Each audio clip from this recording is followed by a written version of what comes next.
baie welkom. Ons het kry nog 'n verrassing soos ons deur die land ry en met mense gesels.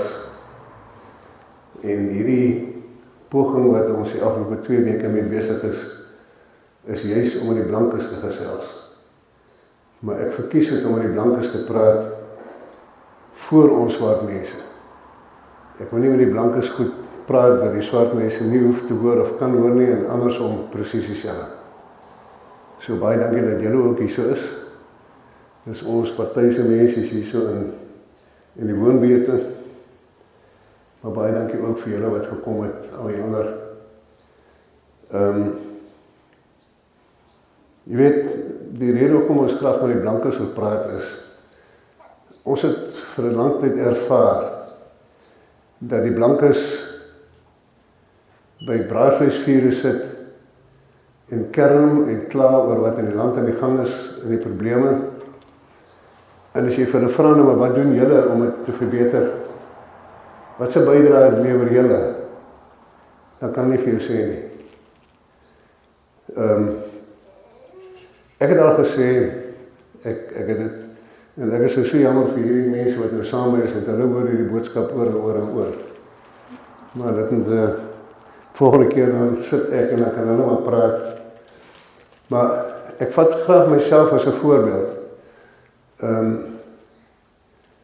Ek het groot geword op 'n plaas in Oudtshoorn. Ek was daar op skool.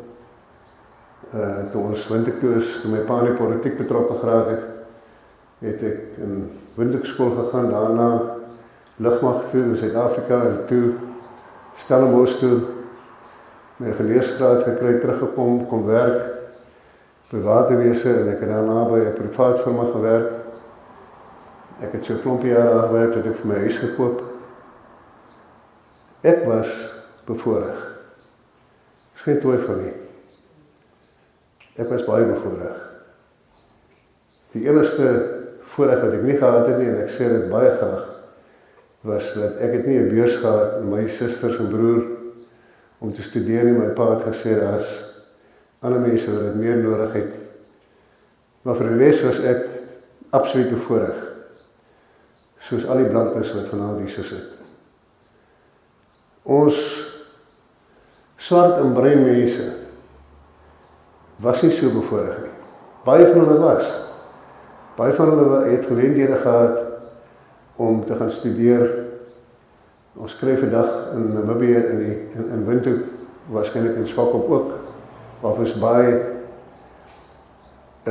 hoogs gespesialiseerde swart dokters. Nou goed, hulle het self 'n pad geloop om daar uit te kom. Maar die oorgrote meerderheid van ons swart mense het nie die geleenthede gehad nie. Ek gee nie die Bantu onderwys soos wat daai tyd die skuld gegee is, gee ek nie die skuld nie. Daar is mense wat baie hoërsport in die lewe bereik het met die sogenaamde Bantu onderwys. Maar hulle is stomp ander geleenthede en ander redes hoekom hulle dit nie gehad nie. Ouers het nie geld gehad om hulle self skool toe te stuur en ook definitief nie om hulle universiteit toe te stuur nie. Nou staan ons, of bevind ons nou 'n situasie waar dit nou is soos dit nou is. Dan is die vraag, nou maar wat doen ons dan? Ek sê, ons as blankes het die verantwoordelikheid om die kennis en die ervaring wat ons het te gebruik om ons swart mense te help ophef. Ons het die ervaring, ons het die kennis, ons weet wat om te doen, ons weet hoe om besigheid te doen. Baie van hulle weet dit nie. En dis nie omdat hulle simpel is en stupid is nie. Ons swart mense in Nederland is baie intelligent. En ek voel net, dis wat ons kan doen, ons bydra wat ons kan lewer in hierdie land. Ons sit met mense in hierdie land, en ek begin by die swart mense. Ons sit met die ongelooflikste mensemateriaal. As jy met jou vriende praat, as hulle uit Suid-Afrika hier kom kuier, dan vertel hulle vir jou Die eerste ding waaroor hulle praat, eerste ding van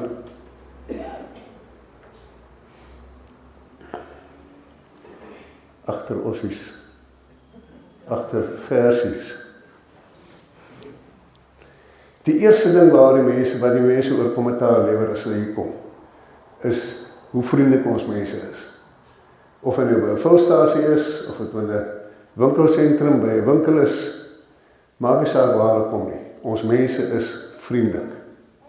Ons mense is van nature vriendelik.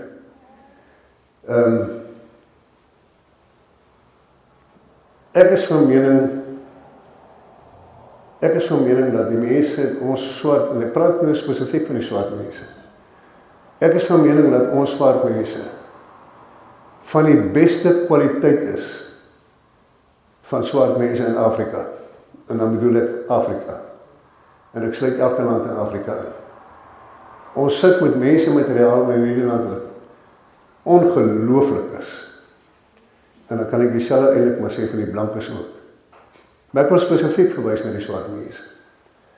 En juist daarom, jy weet ons, dit is nie in ons mense, in elk geval nie by die blankes nie. Maar dit is doodseker nie in ons swart mense se DNA om te toi in protesoptogte te doen nie. Ons het gesien met die Health Defence League wat ons wou betoog teen hierdie gemors wat die regering aangevang het. Ons mense stel nie daaraan belang nie. Hulle voel sterk, net soos ons. Maar ons is net nie soos in Suid-Afrika wat jy vinnig 'n paar plakate ophang en 'n paar oproepe maak en dan kom die mense by mekaar en dan toi hulle en hulle betoog en hulle hol met die plakate. Ons het 'n ongelooflike kwaliteit mense in hierdie land. En ek sê net, ons moet dit beskerm. Ons moet dit beskerm. En daarom sê ek, die belangrikste ding wat ons kan doen, wat my pa probeer doen het, en ek dink in 'n groot mate reg gekry het, was om die mense in die land te rekonsilieer, om hulle by mekaar te bring. Swart mense, en wit mense, bruin mense, pink, blou, yellow, noem hulle. Maar SWAPO het 'n groot rol gespeel om 'n wig in te dryf tussen die blankes en die swartes. Gelukkig is ons mense ook nie so dom om daaraan te gebyt het nie. Jy kry altyd in enige land kry jy 'n radikale element wat op loop sit met so iets, en hulle is ook gewoonlik die groot bekke. Terwyl die oorgrote meerderheid in die land is die mense wat net gematig is en nie reageer nie. En so, ek wil begin deur te sê, dat ons het 'n klein nood in hierdie land, dis ons mense, wat ons daai kwaliteit moet ons ten alle koste beskerm. En ek bedoel ten alle koste, ook in rand, in dollar en sent. Behalwe dat ons in 'n land woon wat nie sy gelyke het nie. Ons land self. Dis 'n ongelooflike land waarin ons bly. Ons is 3 miljoen mense. En die feit dat dit gaan met ons soos dit nou gegaan het tot dusver, is eenvoudig 'n sonde wat gepleeg is, waar mense toegelaat is om te verarm, werkloosheid wat toegeneem het. En daar moet iets aan gedoen word. Ons kan nie net by die braaivleisvuur sit en praat en kerm en kla, maar ons doen niks aan nie. Ons kan nie by die braaivleisvuur sit en kerm en kla en dink, maar daar is iemand anders wat iets daaromtrent gaan doen nie. Ons moet self ons bydraes lewer. En van die blanke se kant af en van ons swart mense. Simpel goed.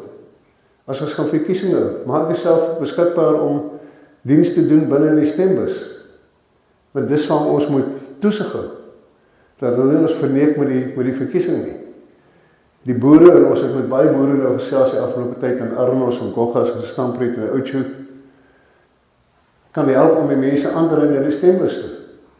Of hulle by mekaar te bring vir 'n vergadering. Dis alles hulp. Want so word mense ingelig. In hierdie geval oor ons beleid en dit waarvoor ons staan. So ek wil vir julle net begin deur te motiveer om te sê, mense, doen alles in julle vermoë om te sorg dat julle met mekaar goeie verhoudinge het. En dit begin by respek. Begin by respek.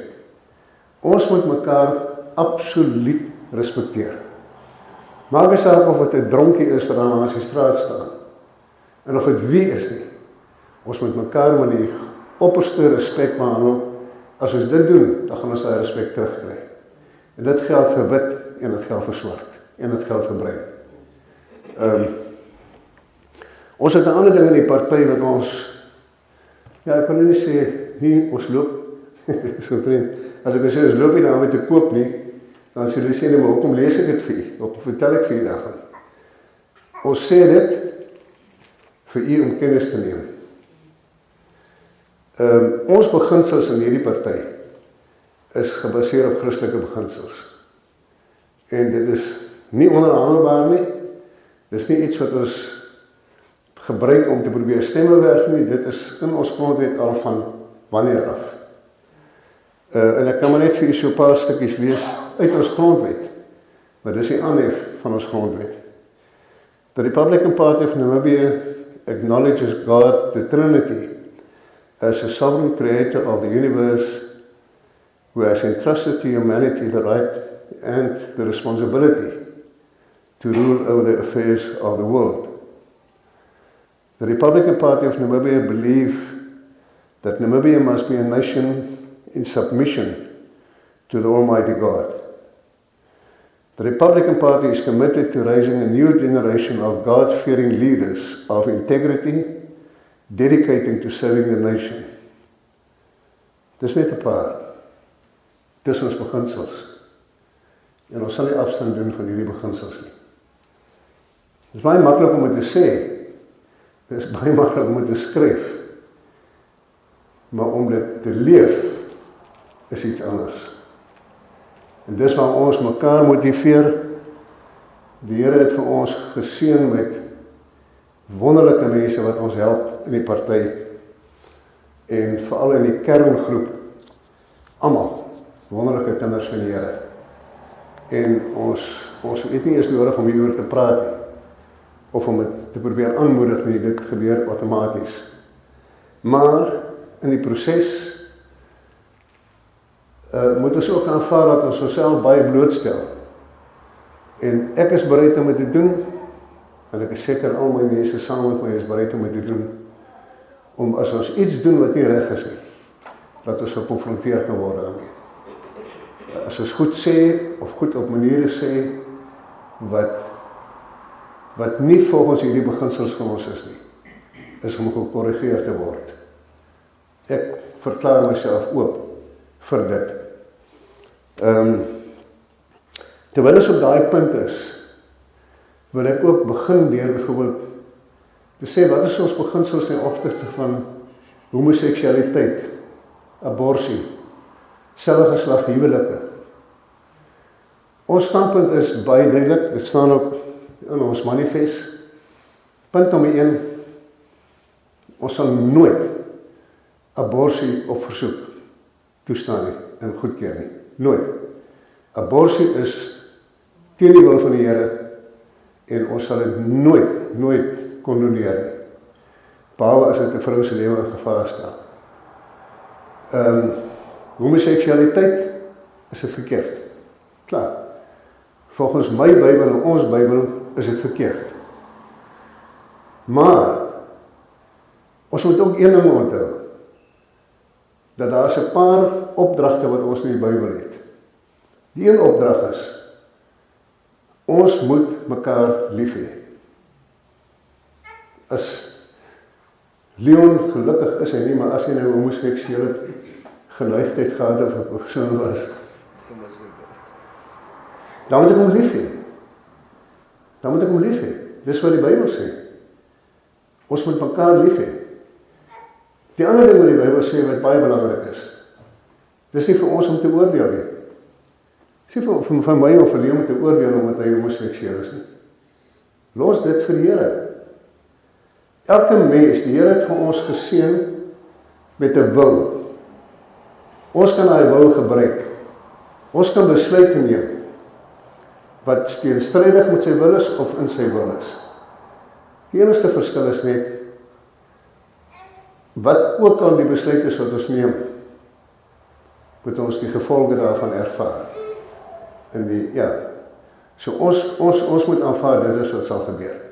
Maar is nie vir ons om mense te kritiseer. Al wat ek net nie kan verstaan nie, is dat die homoseksuele gemeenskap probeer het om deur wetgewing hulle doen en lates gewettig te kry. Dis 'n fout. Plaas hulle brein net stil en gaan aan.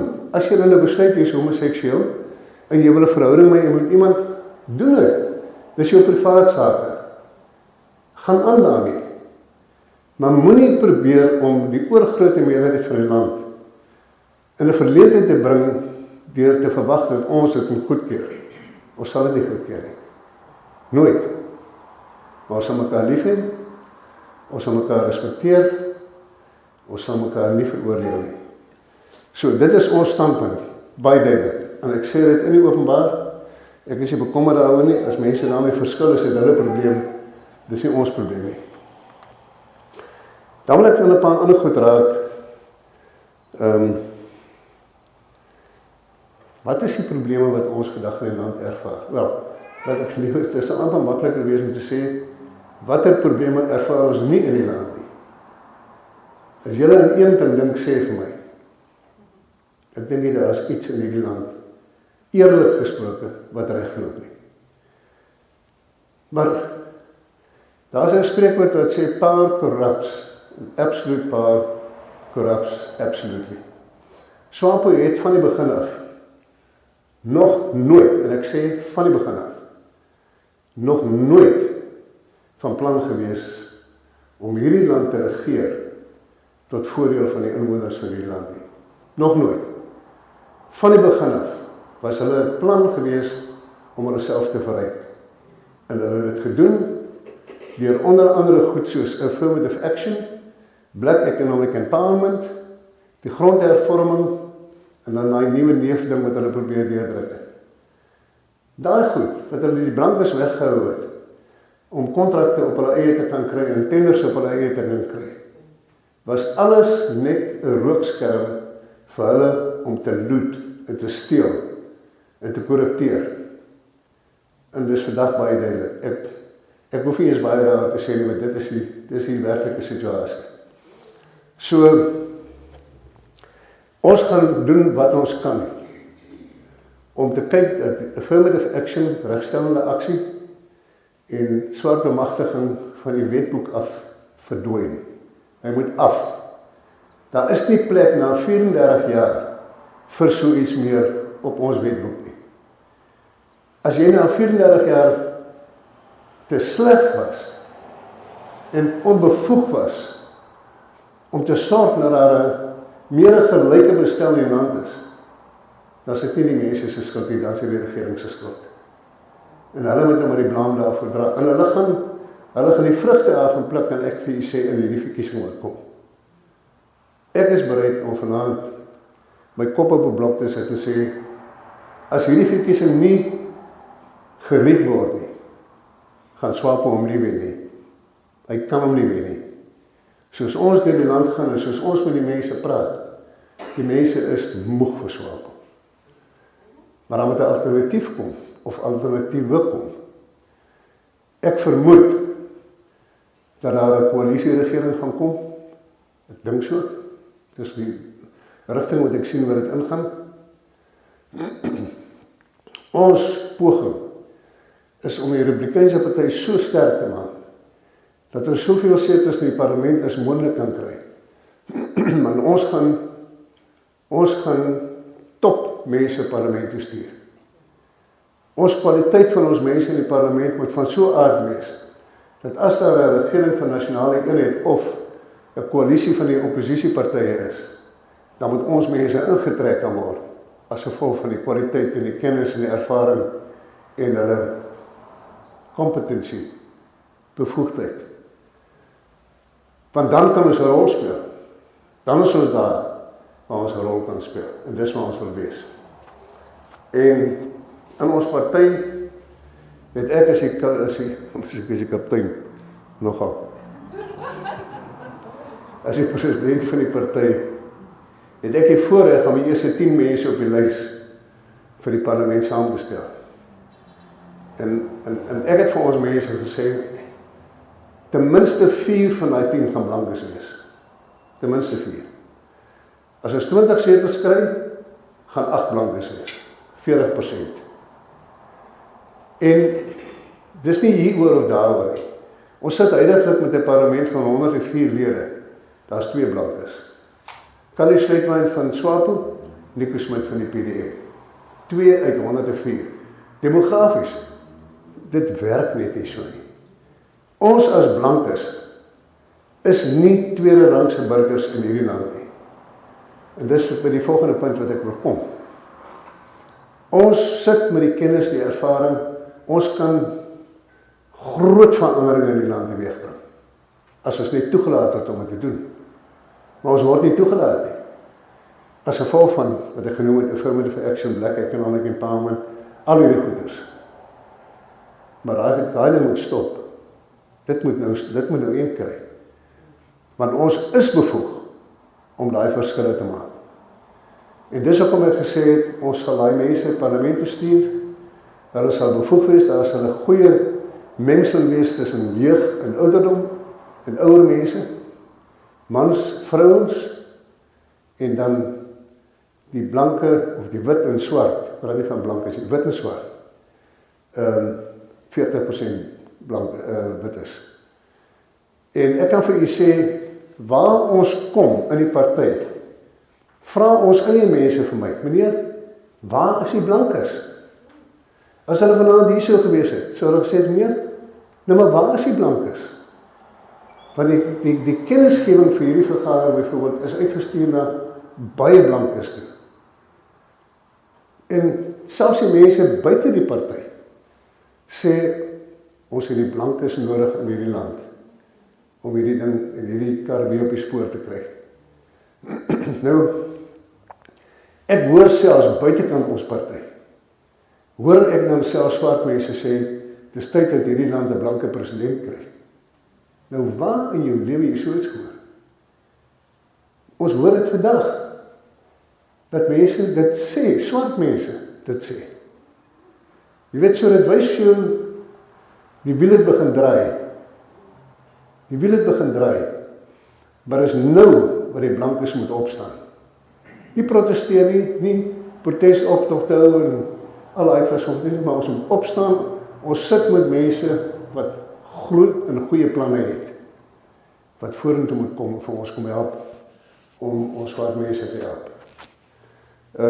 Ek is nie bereid, ek het nog nooit in enige vorige verkiesing, het ek enigiets gesê wat die blankes sou kon bevoordeel nie, want ons party is altyd geëtiketeer as 'n blanke party. Nou kan ek vir julle sê, sedert ons in die DTA uit is, in 2001, wat ons besluit het, ons gaan bedank aan die DTA, ons gaan die RP registreer as 'n onafhanklike politieke party. Want toe was ons mos in 'n alliansie, saam met ander partye in die DTA. Sedert 2001, op elke kongres, behalwe miskien die eerste, as daar 200, 250, 300 mense gesit het, afgevaardig is, was daar miskien 10 blankes. Ons is lankal nie meer 'n blanke party nie. Ons is nie. En wat jammer is dat die verteenwoordiging van die blankes so min is. Maar ek wou nie enigiets doen en sê in ander jare om die indruk te skep dat ons die blankes se belange probeer bevorder en bevoordeel. Want ons het ons vrik gesit om hierdie etiket van ons af te kry. Maar dit is 'n lekker etiket gewees vir SWAPO om ons nek te hang. Maar ek het nou besluit, ons is nou by daai stadium verby. Ons gaan nou vir die blankes. Flat. Ons sal vir hulle kry om saam met ons te gaan. Die reaksie wat ons sover gekry het was baie goed. Dis asof Miskien praat ek uit my beurt, maar dis asof daar iets begin onder die blankes wat vir 'n mens half opgewonde maak. Dit begin stadig, maar dit begin loop. En ek hoop regtig dat ons, want as jy eers net deelgeneem het, veral as jy voel jy is by die regte party en jy kan jou, wat 'n bydra ook al, wat jy kan lewer. As jy net eers glo ek deelgeneem het, begin deel word het, dan dink ek gaan jy opgewonde raak. Dit geld vir julle almal wat jy sê. En as ek nou praat van blank, dan praat ek net so af van swart op. Praat van swart mense op. Ek is nie 'n rasis nie, ek was nog nooit in my lewe 'n rasis nie.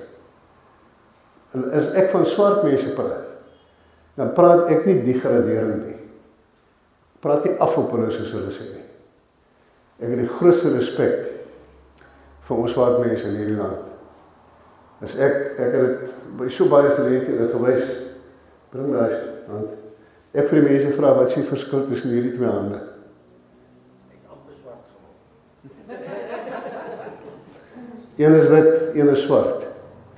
Nou as ek daai hand sny, en ek sny my hand, is dit wit bloed en dit swart bloed. Selfe bloed, rooi. Wat ons lewe gee. Dis soos die Here ons gemaak het. Al verskil tussen ons is die kleur van ons vel. Dis al. Vir die res is ons na die beeld van God geskape. En dis soos ons mekaar moet respekteer. So, daar is by my geen kleur, vir jare al geen kleur te sprake nie. Ek sê net, ek respekteer, en ek hoop ek word gerespekteer. So, maar ons moet mekaar nou help, want ons is nou in 'n geveg betrokke. Dis die grootste en die belangrikste verkiesing wat ons nog in hierdie land gehad het, is hierdie wat einde van hierdie jaar is. Ons kan enige ander regering bekostig, maar nie meer vir SWAPO nie. Nie meer vir SWAPO nie, ons kan nie. Net wat Leon nou net gesê het oor die skuld. Jyse mense, wie gaan die skuld terugbetaal? Wie gaan dit terugbetaal? Ons leen en leen, maar dis omdat SWAPO weet nie hoe om met geld te werk nie. Hulle het nog nooit in lewe gewerk nie. Hulle het posisies gehad in die regering en hulle salarisse verdien, of hulle was direkteure van SOE's, of hulle is aangestel as CEO's en MD's en daai goed, massa salarisse gekry, groot salarisse. Hulle het nog nooit swaar gekry, of laat ek het so stel, gewerk waar hulle swaar gekry het om hulle geld te verdien. Nog nooit, nog altyd in hulle skoot geval. Hulle weet nie hoe om met geld te werk nie. En as ons iets kort in hierdie land, as daar iets gedoen moet word, dan leen ons die geld. Ons is nou al by die IMF en ons is al by die Wêreldbank, wat almal gewaarsku het, sê moenie by hulle geld leen nie. Want die oomblik as jy by hulle geld geleen het, is hulle jou baas. Dis besig om te gebeur. Maar dis nie al nie. Die een manier wat hulle vir ons die meeste besteel, is met hierdie Chinese wat in ons land is. Vir wie hulle kontrakte gee. Boukontrakte, padkontrakte. En jy maar verskil, ek praat baie jy mekaar Afrikaans en Engels, maar julle verstaan tog altyd tale. Dan word daai prys van daai gebou of daai pad word geïnflate. Hy word kunsmatig verhoog. As hy 100 miljoen eintlik moet kos, dan word die tender uitgegee vir 120 miljoen. Daai ander 20 miljoen is wat gedeel word. Hier by die ministers en die direkteure en die amptenare en so al wat betrokke is. En daai geld is die land uit, veral oor die Chinese bedryf. Dis weg. Ons leen by hulle geld, soos daai pad lughawe toe in Windhoek. Ons leen by hulle die geld.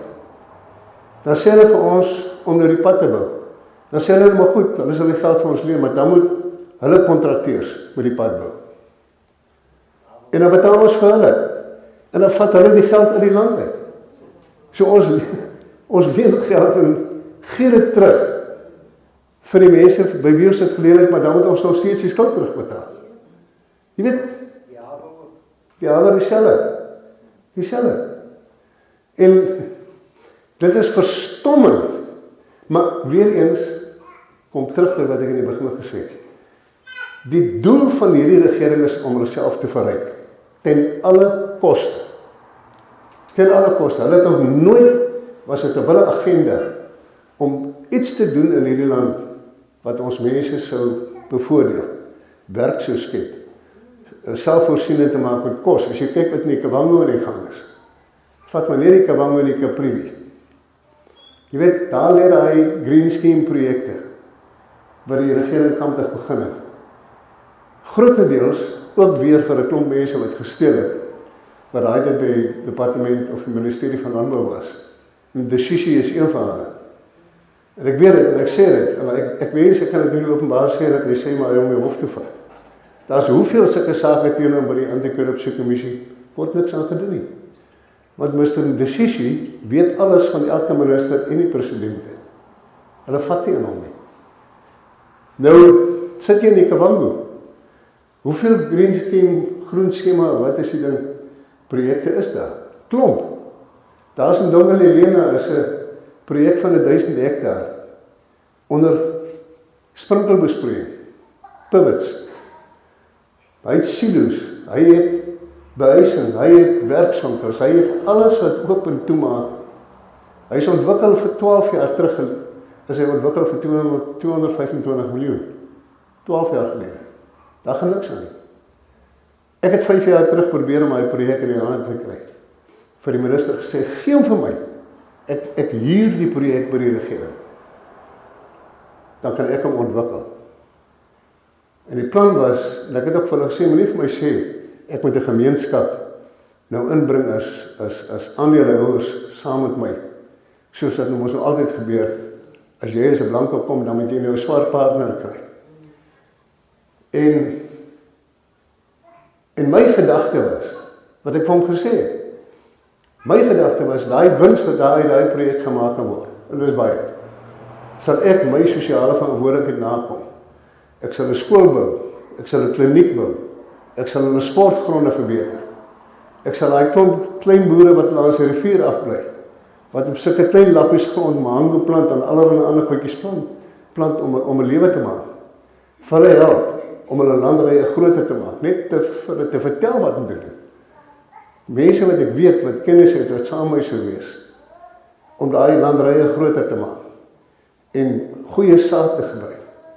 So groot te maak dat as hulle oes het aan die einde van die seisoen, dat hulle geld oor het as hulle vir die insetkostes betaal het, en as hulle vir hulle kinders se skoolgeld betaal het, en hulle kos gekoop het vir die jaar, dan moet hulle geld oor hê, wat hulle kan belê of kan spaar. Dis wanneer jy vorentoe gaan. Maar as jy van die hand tot die mond leef die hele tyd, dan bly jy met hierdie bestaansboerdery besigheid. En daarom is dit alles moontlik. Ongelukkig, seker 'n maand voor die minister toe nou die regmerkie sou gee, toe word hy verplaas. Die volgende ene was so stupid geweest, hy het nie verstaan wat ek probeer doen nie, wat ek probeer sê nie. Ons het 'n klomp blankes in hierdie land, klomp, wat daai tipe van projekte kan doen, blankes. En ek sê dit nie neerhalend nie, daar sal waarskynlik van die swart mense ook wees wat dit kan doen, maar nie op die oomblik nie. Hulle sal moet leer, want hulle moet daai ervaring nog opdoen. Maar hoekom kan die blankes nie ingaan, boontoe gaan en dan daai projekte begin, nuwe projekte stig, en swart mense inneem, hulle oplei, om vir hulle te leer hoe werk 'n mens, met al die verskillende soorte groente en vrugte en mielies en mango sal hulle weet. Dis wat ons moet doen. Die Kavango en die Caprivi moes ons breadbasket, soos ons sê in die Omar altyd gesê het, nie net van Namibië, van SADC gewees het. Ons moes totaal selfonderhoudend gewees het op hierdie stadium. Ons is nie. Ons voer nou nog omtrent alles in wat ons eet. En, jy weet, 'n mens staan net jou hande saam en dan kom jy terug by die punt wat jy besef, die goed wat gesê word, wat duidelik is, wat 'n kommunistiese, volgens die kommunistiese sisteem werk. SWAPO het nog nooit enige plan gehad om ons mense 'n beter lewe te gee. Nog nooit. En die rede is eenvoudig. Hulle wil ons mense arm hou En as dit kan, nog half ongeletterd ook hou, want dan is hulle afhanklik van die regering. Dan gaan hulle, soos nou, hulle is nou soos ons praat besig, om deur die land te gaan om vir mense sakke mieliemeel uit te deel. Droogtehulp en voedselhulp. En laat hulle nou by 'n village kom daarbo in Bammeland of in die Kavango, wat hulle weet wat laas vir die oppositie gestem het. Dan gaan hulle om hom, dan gaan hulle na die volgende een toe. Hierdie ouens, volgende keer, stem hulle vir Swapo, want hulle vrek van die honger, hulle soek uit kos. Dis wat gebeur. Hulle is 'n onheilige spul mense, om hulle land, hulle eie mense so te ondergrawe, en te ondermyn en te neglect, wat dit ook al was. Dis hoekom hierdie regering verander moet word. Ons kan nie toelaat, ons kan eenvoudig nie toelaat dat die mense in hierdie land verder swaar kry en meer werkloos raak nie. Ons kan dit nie meer toelaat nie. Hulle het dieselfde gedoen met grondhervorming. Presies dieselfde. Plase vir hulle self gevat. En dan het hulle 1 of 2 of 3 of 10 of 20 of 30 plase gevat. Hulle opgedeel in sulke 4 dele en dan vir families so 1 of 2 kampe gegee. Om wat te maak? Hoe kan jy, ons weet in die noorde hiervanaf, op 'n 5000 hektaar plaas, as gevolg van insetkostes wat verhoog het, lopende kostes wat hoog is, brandstof, allerhande goed, en bosindringing, jy moet bitter mooi boer op 5000 hektaar om vorentoe te gaan. Dan kom hulle, dan sny hulle daai 5000 hektaar in 4 dele. Wat het hulle gedink? Al daai plase is tot niet, sal nooit weer 'n bydrae lewer tot ons ekonomie nie. En dan nog nie eers die plase wat hulle vir hulle vriende en familie gegee het. Wat hulle gebruik is naweekplase. Gaan hulle gebruik die naweek met hulle vriende daar met hulle Toyota bakkies. Dis waarvoor dit gebruik word. Die insette by Meatco het so geval. Nie oor die droogte of oor enigiets anders nie. Die plase wat produseer het minder geword. Dis hoekom as ek die president van hierdie land sou word, ek vat daai plase wat uitgedeel is onder grondhervorming, ek vat hulle almal terug, ek jaag die lot wat op daai plase is weg, ons begin reg van vooraf. Reg van vooraf. Ons identifiseer swart boere, wat die potensiaal het om 'n goeie boer te wees. En ons geef hom 'n plaas om te gaan boer, ons hou hom dop, ons geef hom finansies, dat hy finansiëel die mas kan opkom, ons geef hom die tegniese kennis, en ook ons wit boere, ons blanke boere, kommersiële boere, wat met hierdie boereverenigings wat dit reeds doen, om die swart boere wat wel goed boer, om hulle te help met kennis en ervaring, wat sy tipe bees met hy boer, allerhande van die goed wat belangrik is. Dan begin ons daarmee, want ons gee vir 'n boer, vir 'n swart boer, gee ons 'n plaas. As hy na 4-5 jaar gewys het, dat hy vorentoe gaan, dan word daai plaas op sy naam geregistreer. Dan is dit syne. En dan kan hy dit as sekuriteit gebruik om sy beeskudde of sy skaapkudde of wat ook al uit te brei. Maar hy word die hele tyd dopgehou. En nie net met tegniese kennis voorsien om 'n sukses te maak nie. Daar sal mense wees wat hom help om te kyk dat sy finansies uitwerk. Dat hy nie sy geld vat en blink bakkies gaan koop en hierdie lang skerpende skoene en horlosies en daai klas goed is, dat hy dit spandeer op sy boerdery. En help hom om vorentoe te gaan. As dit gedoen was toe grondhervorming begin is in hierdie land, het ons vandag waarskynlik 'n paar honderd top swart boere gehad. Wat ons nie nou het nie. Ons het wel, maar nie as gevolg van die regering se te doen nie. Dis mense wat op hulle eie vir hulle plaas gekoop het en begin boer omdat hulle in hulle hart boere is. Dis wat ek sal doen in terme van grondhervorming. Want dit wat gebeur het is 'n totale gemors. Ek gaan nou so 'n bietjie rondspring want ek kan nie te lank tyd vat nie. Iets wat ek vergeet het om te sê, byvoorbeeld toe ons begin het oor ons beginsels. Ons glo, as jy die onderwys vat, wat net so chaos is. Ek dink die curriculum wat gevolg word is in die meeste van die gevalle,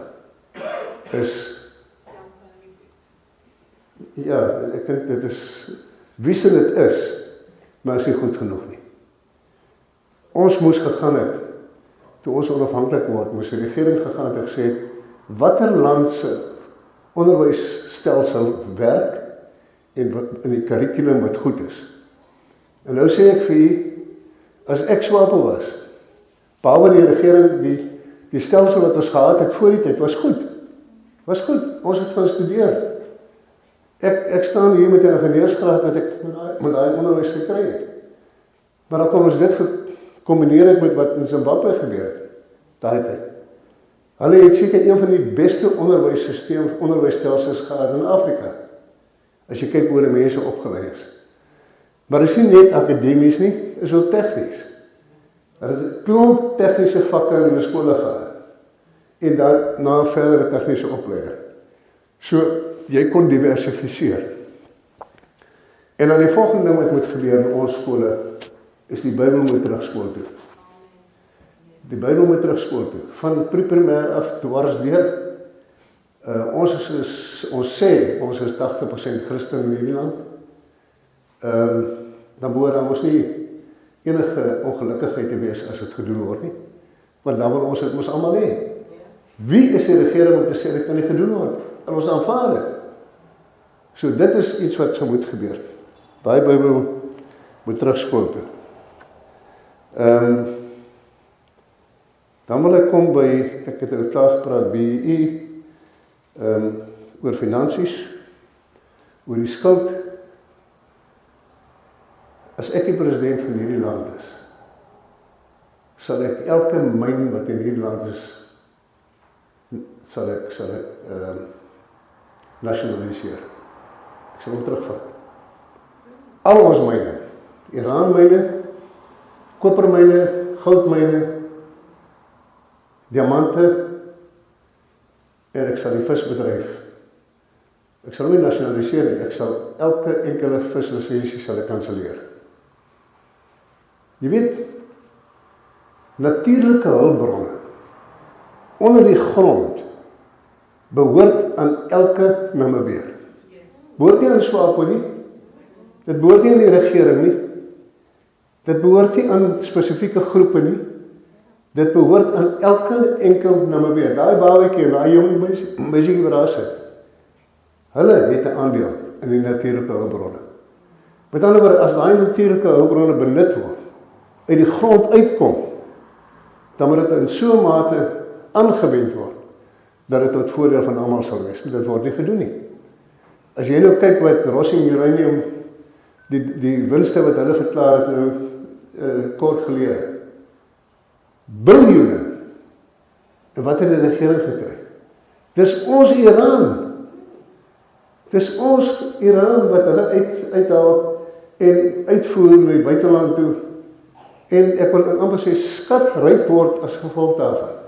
En ons moet met die pennies tevrede wees hierdie kant. Werk nie so nie. So met ander woorde, of jy gaan sit met hulle en jy kom met hulle ooreen om te sê, nou, hierdie ding gaan verander. Ons gaan nou 80% van hierdie myn besit. Nie 50 nie, 80. Of ons van die myn. Ons gaan julle betaal daarvoor nie. Want julle het genoeg winste gemaak. Julle insetkostes en al die kostes wat julle gehad het, julle het lankal teruggemaak. So, dan gaan julle. As julle wil, kan julle tender om daai grondstowwe vir ons te myn. Dan betaal ons julle, soos jy gebou bou, jy tender vir 'n gebou. Dis my gebou. Jy tender om vir my te bou, ek betaal jou om hom te bou. Daarna is ek klaar met jou. So ek sal sê, dan tender julle. Maar as daai Iran op daai grond land, dan is dit ons. Dan maak ons die winste. As ons dit op daai basis gaan doen, en dit selfs geld vir die olie ook. Selfs geld vir die olie. Wat hulle nou so rondspring en niemand weet wat hulle eintlik moet sê, is dit ons olie, is dit nie ons olie nie? Ek het nog nooit gehoor dat die regering so bond praat oor hierdie ding. Die punt is, grondstowwe. Natuurlike hulpbronne is ons sinne. En dit moet so hanteer. As ons dit kan doen, reg kan doen, dit klink nou maklik en dit klink eenvoudig om dit te doen. Dis nie so eenvoudig nie. Dit sal 'n groot klomp dinkwerk kos om dit te maak werk. Maar as ons dit kan doen, dan betaal ons daai skuld bitterlik vinnig af. En as die skuld afbetaal is, dan sê ek vir u, sal ons in Namibië, ons is net 3 miljoen mense, met hierdie rykdomme wat ons mee sit in die land, hoef ons mense nie eens belasting te betaal nie. Hoor wat ek vir u sê. Hulle hoef nie wet te betaal nie. Hulle hoef nie belasting te betaal nie. Niks. Ons kinders behoort vir nie skool toe te gaan. Ons moet die klein Switserland in Afrika, waar die Dubai in Afrika, ons het al die potensiaal om dit te doen. Omdat ons so min mense is, met so baie natuurlike hulpbronne. Maar weer eens, die mense wat daar debat vind, sit daar bo in die kantore van SWAPO van die regering. Maar dit moet gestop word. Dit moet gestop word. Dis oor al hierdie goed mense wat ons die regering moet verander. En as jy deur ons manifest gaan, dan sal jy sien, ons spreek, dis nie beloftes nie, dit is werkbare oplossings vir ons probleme, wat ons identifiseer. Hierdie party maak nie beloftes nie. As ek gesê het wat gedoen moet word, dan sê ek, as ek die president van hierdie land sal wees, dan sal ek dit en dit en dit doen. Ek sê nie vir mense, stem vir my, dan gaan ons die myne nasionaliseer nie. Dis nie wat ek sê nie. So jy moet my baie mooi hoor. Ons maak geen beloftes nie. Ons organiseerders weet, in ons kantore wat ek weet, ek het vir hulle gesê, as ek julle vang, dat julle vir mense beloftes maak, ek fire vir jou. Ek ontslaan jou. Ons kan nie beloftes maak, as jy nie weet, dat jy in 'n posisie van mag is, of gaan kom, doodseker gaan kom, kan jy mos nie 'n belofte maak, hoe gaan jy jou belofte uitgevoer kry? Nou sit ons met 'n klomp mense wat desperaat is, hulle is arm, en hulle is gullible, en hulle dan kom die LPM en sê, maar as julle vir ons stem, gaan ons vir julle grond gee. Hoe kan hulle vir die ouens so sê? Daai swart boy was adjunkminister van Land Reform, toe kon hy sy namme nie eens vir die namas grond gee nie. Nou loop hy rond en hy sê hy sal vir hulle grond gee. Ons mense is so gullible, hulle glo wragtig partykeer vir hom. So ons doen dit nie. Ons belofte, baie eenvoudig. Agter op baie T-shirts vir julle sien staan, make us strong and we will make you strong. Maak ons sterk en dan sal ons vir jou sterk maak. Bedoelende, plaas ons in 'n posisie van mag. Of dit nou in 'n dorp is, en of dit nou in 'n streek is, en of dit nou in 'n kiesafdeling is, maar veral 'n streek en dorpe, of die land. Kyk wat ons doen. Geef vir ons daai kans. En jy sal maar, ons weet presies wat moet doen. Ons weet presies. Dis hoekom, weet jy, baie mense vra, baie keer, hulle bid vir ons, hulle sê ons bid vir julle, vir dit en dat en die ander ding. Dan sê hulle of hulle vir 'n waarvoor kom ons vir julle bid. Nou, die een ding is definitief vir finansies. Hulle kan vir ons vir finansies bid, maar ek sê net altyd vir die mense, as julle wil bid net vir my vir wysheid. Net wysheid. Dat ek net weet, wat moet ek doen? Dat ek hierdie party kan lei met wysheid, wat my ore is ongelukkig 'n bietjie toe, as ek hier boonste kan toe gaan. Ek dink die Here het al baie met my gepraat, maar hoor hom nie so lekker nie. Ek vra hom net vir die Here om vir my net 'n vrede of 'n onvrede te gee as ek 'n besluit neem. Maar dat mense net sal bid, en nie net vir my nie, vir almal van ons, wat in die bestuur van hierdie party is. Net sal vir ons sal bid vir wysheid, dat ons die regte besluite neem. En ek kan vir julle sê, die Here is vir ons goed. Hy is vir ons baie goed. Ek het verlang baie swaar gekry in hierdie party. Want ek moes omtrent die chief cook en die bottelwasser gewees het. En ek het net laas jaar vir die Here gesê, ek kan nie so werk nie. Ek het mense gehad, maar was nie noodwendig so bevoeg gewees nie, in die verlede. Toe ek vir die Here gesê, stuur net my mense. Stuur net, ek het mense gehad, en dink ek moet met daai persoon gaan praat, of daai persoon gaan praat, en vir 'n vrou om te kom help. Toe sê ek nee, ek gaan nie. Die Here moet hulle vir my stuur. En die Here het vir my top mense gestuur. Top. Dit koop daar in Windhoek. Selfs ons mense wat vir ons organiseer in die Kavango, in die Caprivi, die mense wat by Asemkeer vir ons organiseer, oral top mense. So, ek is die Here ewig dankbaar. Ek sê vir u, so wysheid is waarvan ons vra en ons kry dit. Ek glo ons kry dit, ons kry meer. Ons kry baie meer as wat ons vra. Ons ervaar dit net letterlik elke dag. En ons is net dankbaar daarvoor. Ons het, jy weet, is interessant, sommer dat ek Elsenkeer sy naam genoem het. Ek het dit nooit besef nie, ek het nou so 2 weke terug, was het 2 weke? Nee. 2 weke terug, daar Sondag 'n vergadering daar gaan. Ek kon my ore nie glo nie. Nou met hierdie oestyd wat die seisoenwerkers in gaan so doen. 70-80.000 mense wat so doen gaan. Ek het nie besef nie. Meestal Capriviane en Kawangos. 70-80.000, weet baie mense is dit. En ons het nou daaronder wat 4 maak onder hulle. En die mense is enthousiasties, ons het vanmiddag daarvan gepraat. Waar ons mense kom, as hulle daai T-shirt van ons sien, dan kom hulle. Dan kom hulle. Dis hoekom ons met T-shirts uitkry by ons mense. Ongelukkig het kos geld, maar ons gaan 'n plan maak. Hoe meer mense ons vandag gekyk in Hendies Baai, in Omdel, as ons daar 300 T-shirts in daai Omdel loslaat, dan sê ek vir u, net dit en 'n paar vlae ophang, gaan ons Omdel, ons gaan hom oorvat. Ons sal Hendies Baai oorvat, ons net daai klomp blankes kan wakker kry daar. Maar ons gaan, en dit is nie net Omdel nie, ek is seker daarvan dat dit in Swakop presies dieselfde gewees. Dit is in Elsenkeer, met die minimum wat ons daar het, wat ons kon uitdeel, die mense kom na ons toe. As ons met mense praat, ons organiseerders, dan is dit asof hulle soos 'n magneet getrek word.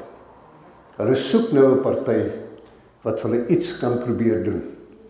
Die ander het vir hulle beloftes gemaak wat nooit waar geword het nie.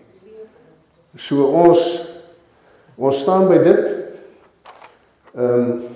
Ek kan nou oor 'n klomp ander goedes praat, maar dit is nou eintlik goed wat u sal weet en wat u weet sal ervaar. Al wat ek wil sê is, doen jouself moeite, gaan kyk op ons website, rpnamibia.com, alles is daar. Grondwet is daar, die geskiedenis van die party is daar, die manifest is daar, en selfs van ons toesprake en ons persverklarings is alles daar, nee. Ewen is die ou wat die goedes daar hanteer. En kommentaar, ek hoor ons is blykbaar op Facebook, ons is op X, wat X ook al is. Ons is op, wat is die ander ding? Instagram, en wat is die ander ding? TikTok, is ons op hom op? Nog nie? Ok, nou moet ons op TikTok op hom. Ons is op alles wees. So ek is nou nog van my vorige generasie. Ek vra my kinders, hulle sê ek is 'n stalker op Facebook. Ek lees net ander so goed, maar ek lees nie kommentaar, ek lees nie kommentaar nie. Mense baie dankie dat julle gekom het. Ek wou regtig vir julle motiveer. Kommunikeer met mekaar. En kommunikeer met julle vriende en julle families. Dat as ons weer Swakop toe kom, gaan ons die vergadering hier buite in die woonbuurt hou. En jy moet sorg, ek soek, hoe het ek gesê? Hoeveel mense? 20.000.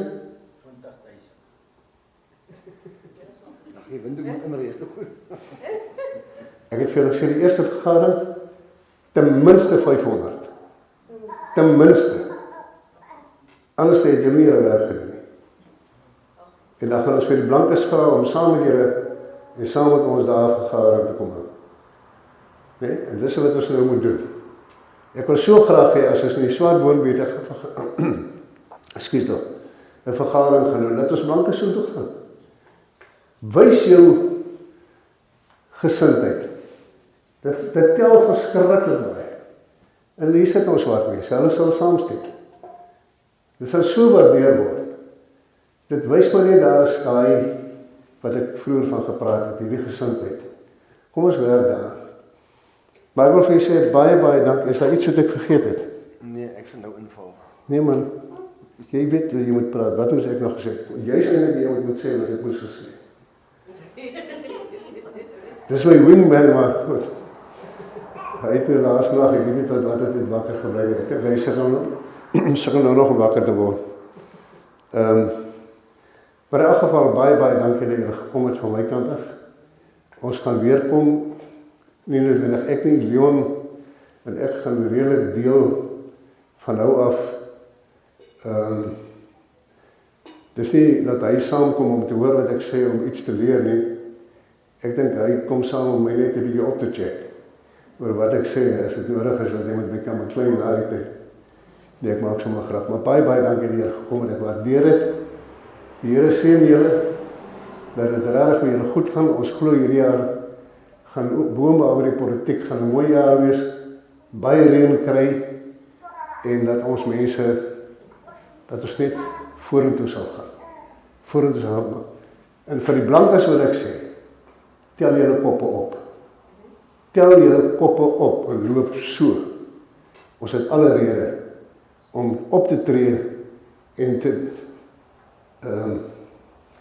aanspraak daar te maak dat ons eerste rangse burgers soos al die ander in die land is. En vir julle swart mense sê ek, kom ons bid dat daar oplossings kom, wat daar kan werk kom, werksgeleenthede kom. Hier kom goed in Henties Baai. Mense, as ek vir julle moet sê wat aan die kom is soontoe, en jy is 'n besigheidsman of 'n sakeman, dan gaan jy daai kant toe. Daar kom groot goed. As die goeders nou afkom wat daar beplan word, dan sê ek vir julle sê gaan Henties Baai 4 keer so groot word. Hy gaan te klein wees. Massiewe ontwikkelings wat daar kom. So kom ons hoor. Ek het baie ander goeie stories, maar ek sal dit vir julle volgende keer opvertel. Maar ek seker julle hier is, dis 'n groot geheim. En dan sal ek dit nou vir julle volgende keer vertel, maar baie dankie. En 'n lekker aand vir julle, hoor.